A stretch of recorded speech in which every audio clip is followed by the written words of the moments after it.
Hi friends, welcome to Ami's channel. இன்றைக்கி நம்ம அமீஸ் சேனலில் என்ன வீடியோ பார்க்க போகிறோன்னா நூடுல்ஸ் ரெசிபி தான் ஃப்ரெண்ட்ஸ் பார்க்க போகிறோம். ரொம்ப ஈஸியாகவும் டேஸ்டியாகவும் இருக்கும். வாங்க வீடியோக்குள்ளே போகலாம். இன்றைக்கி நான் வெஜ் நூடுல்ஸ் எடுத்து வச்சுருக்கேன். கேரட், பீன்ஸ், 2 பச்சை மிளகாய் எடுத்து வச்சுருக்கேன். முட்டைக்கோஸ், தக்காளி, வெங்காயம், மல்லி இலை, இஞ்சி பூண்டு பேஸ்ட், அதுக்கப்புறம் 2 முட்டை எடுத்து வச்சுருக்கேன். இதெல்லாம் தான் நம்ம இன்றைக்கி சேர்க்க போகிறோம். நான் ஒரு பாத்திரத்தில் சுடுதண்ணி வச்சுக்கிறேன். அந்த சுடுதண்ணியில் நம்மளோட நூடுல்ஸ் போட்டு நல்லா ஒரு 10 மினிட்ஸில் இது நல்லா குக் ஆகி வந்துடும். குக் ஆனதுக்கப்புறம் நம்ம அதை வடிகட்டி வச்சுக்கலாம்.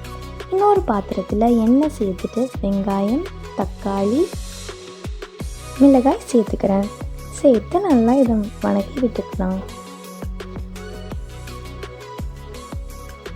கொஞ்ச நேரம் கழித்து இதில் நான் பீன்ஸ், கேரட்,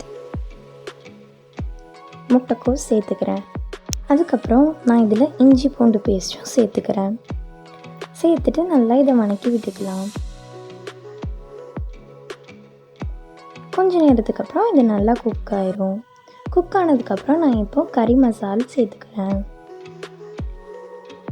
சேர்த்துட்டு நல்லா வணக்கி விட்டுக்கலாம்.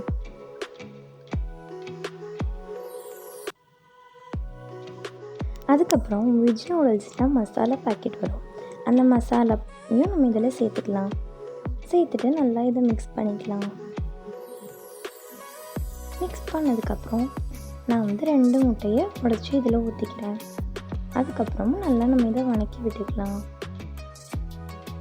இதுக்கு மேலே நம்மளோட நூடுல்ஸ் சேர்த்து நல்லா வணக்கி விட்டுக்கலாம். அதுக்கப்புறமா நான் மல்லி இலை சேர்த்துக்கிறேன். அவ்வளோதான், நூடுல்ஸ் ரெசிபி ரொம்ப ஈஸியாகவும் டேஸ்டியாகவும் ரெடி ஆயிடுச்சு. இது ரொம்ப சூப்பராக இருந்துச்சு. நீங்கள் உங்கள் வீட்டில் ட்ரை பண்ணி பார்த்துட்டு எப்படி இருந்துச்சுன்னு கமெண்ட் பண்ணுங்கள். இந்த வீடியோ உங்களுக்கு பிடிச்சிருந்துச்சுன்னா சப்ஸ்கிரைப் பண்ணுங்கள், லைக் பண்ணுங்கள், ஷேர் பண்ணுங்கள். தேங்க்ஸ் ஃபார் வாட்சிங்.